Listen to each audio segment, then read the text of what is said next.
नमस्कार। Home study life में आपका स्वागत है। आज के इस वीडियो में हम 8th ग्रेड अभ्यास पुस्तिका में कक्षा 7 में विषय विज्ञान में अध्याय 13 अपशिष्ट जल की कहानी के प्रश्नों को समझेंगे।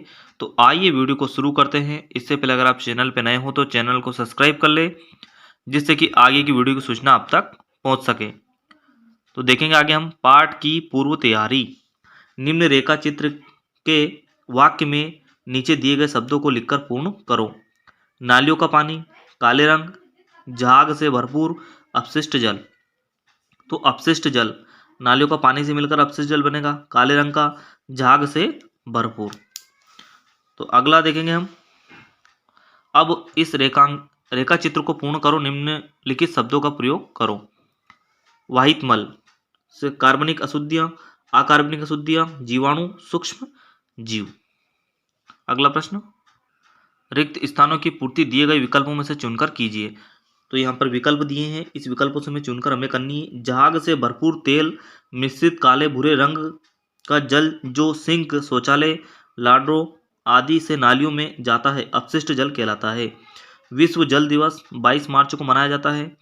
अपशिष्ट जल के उपचार का प्रक्रम वाहित मल उपचार कहलाता है। अपशिष्ट जल उपचार के सह उत्पाद आपक और बायोगैस हैं। वाहित मल संयंत्रों के चारों ओर यूकेलिप्टस के वृक्ष लगाने चाहिए। निम्नलिखित विकल्पों में से सही विकल्प चुनकर लिखो।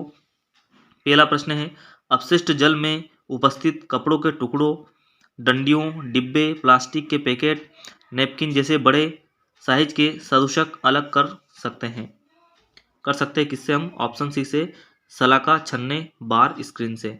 तो यहाँ पर इसका ऑप्शन सी सही है, ऑप्शन सी यहाँ पर लिखेंगे। प्रश्न दूसरा, निम्नलिखित में से किस रासायन का उपयोग जल शुद्धिकरण में किया जाता है? तो इसका किया जाता है क्लोरीन। ऑप्शन सी इसका क्या है? सही है, यहाँ पे आपको लिखेंगे। तीसरा, निम्नलिखित में से कौन सा जल अपशिष्ट जल कहलाता है? तो अपशिष्ट जल कहता है कारखानों से निकला पानी। जो कारखानों से निकला पानी रहता है वो अपशिष्ट रहता है, वो गंदा रहता है, इसलिए ऑप्शन सी इसका सही है, यहाँ आप लिखेंगे। प्रश्न 4, जल प्रदूषण के कारण होने वाली बीमारियां। तो जल प्रदूषण के कारण होने वाली बीमारियां है हैजा, टाइफाइड। Option A. पांचवा है, भौम जल कहलाता है भूमिगत जल। ऑप्शन ए इसका सही है। अगला प्रश्न, अपशिष्ट जल उपचार संयंत्र में सलाखों छन्नों के कार्य है, क्या कार्य हैं? सलाखों छन्नों से अपशिष्ट जल में उपस्थित कपड़ों के टुकड़े, डंडियां, डिब्बे, प्लास्टिक के पैकेट, नैपकिन आदि अलग हो जाते हैं। जल दिवस कब मनाया जाता है? 22 मार्च को जल दिवस मनाया जाता है। प्रश्न तीसरा, जल को रोगाणु मुक्त करने के लिए उपयोग किए जाने वाले दो रसायनों के नाम लिखिए। तो जल को रोगाणु मुक्त करने के लिए उपयोग किए जाने वाले दो रसायन हैं ओजोन और क्लोरीन। प्रश्न 4, प्रदूषित जल से होने वाले रोगों के नाम लिखिए। प्रदूषित जल से होने वाले रोग है टाइफाइड, हेपेटाइटिस और पेचिस आदि। प्रश्न 5, जीवन के लिए जल के लिए लोगो चित्र बनाइए। तो आप देखेंगे पृष्ठ क्रमांक 163 पे आप देखेंगे, खोजेंगे तो यहाँ पर आपको चित्र बनाना है इसमें। अगला प्रश्न, अपशिष्ट जल के उपचार में कौन कौन से प्रक्रम सम्मिलित है, क्रमबद्ध रूप में लिखो।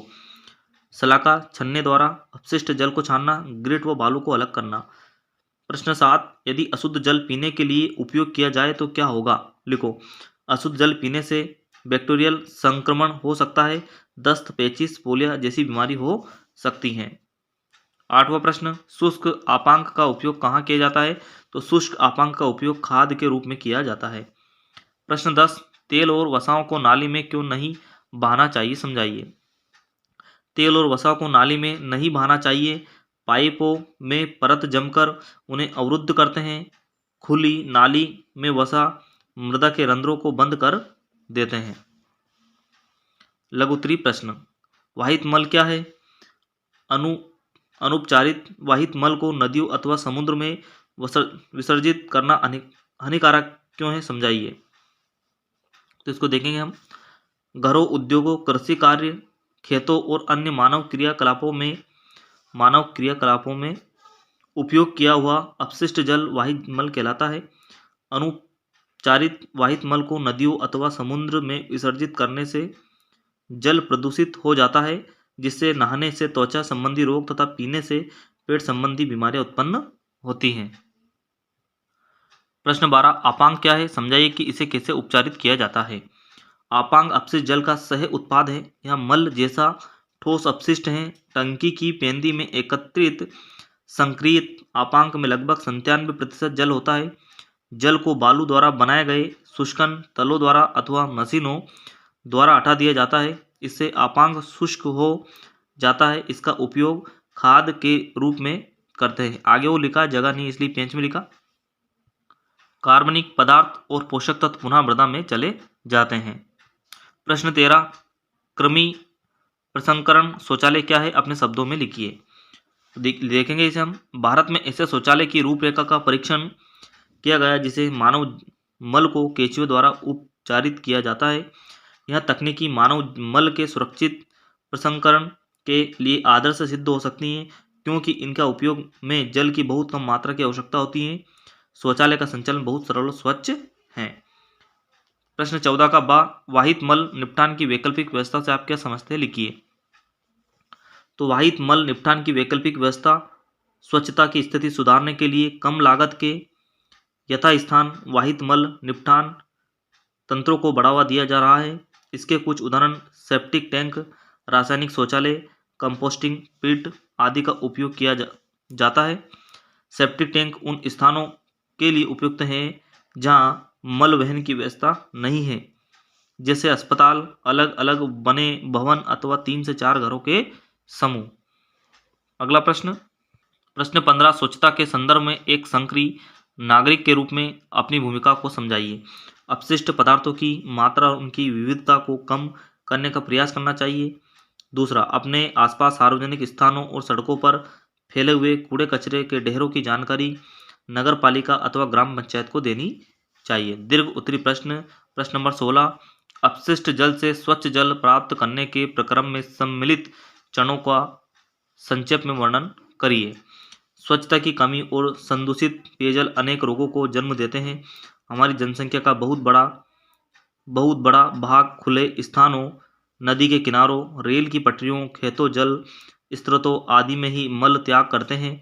इससे जल और मृदा दोनों की प्रदूषित हो जाते हैं।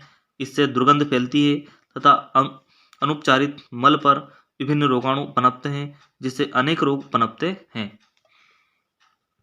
प्रश्न 17, स्वच्छता और रोग के बीच संबंध को समझाइए। स्वच्छता और रोग के बीच गहरा संबंध है। रोग फैलने का मुख्य कारण गंदगी ही है।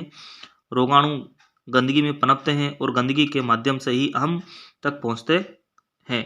यदि हम स्वच्छता का ध्यान रखें तो गंदगी नहीं फैलेगी और रोगाणु हमारे शरीर में पहुंचकर हमें रोगग्रस्त नहीं करेंगे। अब देखेंगे हम प्रोजेक्ट 1 जल संरक्षण पर पोस्टर बनाकर कक्षा में लगाएं। तो इसका पोस्टर बनाना आपको प्रोजेक्ट 1 में। अब देखेंगे हम प्रोजेक्ट 2। प्रोजेक्ट 2 का पहला प्रश्न, अपने घरों में जल की उपयोगिता को देखते हुए निम्न तालिका को पूर्ण कीजिए। अपने परिवार में सदस्यों की कुल संख्या 8 है मान लो। खाना बनाना कितना, 15 लीटर की आवश्यकता होती है हमें। कपड़े धोना 20 लीटर, पीना 6 लीटर, गाड़ी धोना 31 लीटर, नहाना 15 लीटर, ब्रश करने में मुंह धोने में 1 लीटर, नहाना भैंस को अगर नहलाएंगे तो 30 लीटर, बाथरूम में कितना लगेगा 10 लीटर। उक्त तालिका के आधार पर निम्न प्रश्नों के उत्तर लिखिए। जल की खपत सबसे कम किस कार्य में हुई, ब्रश करने में। जल की खपत सबसे अधिक किस कार्य में हुई है, गाड़ी धोने में।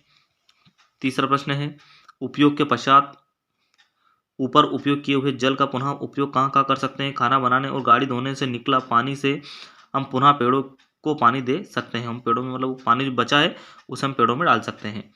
अगला प्रश्न, अपने घरों में पानी की बचत के लिए क्या क्या प्रयास करेंगे। मग बाल्टी का उपयोग करेंगे नहाते समय, ब्रश करते समय नलों के लीकेज को बंद करके, वर्षा के पानी को एकत्र करके। पांचवा प्रश्न है, घरों में जल का शुद्धिकरण किन किन विधियों से किया जाता है। पानी उबालकर, छानकर या छानना, पानी में फिटकरी डालकर, क्लोरीन की दवाई डालकर। छठा प्रश्न है, अशुद्ध जल के उपयोग से कौन कौन सी बीमारी हो सकती है, नाम लिखो।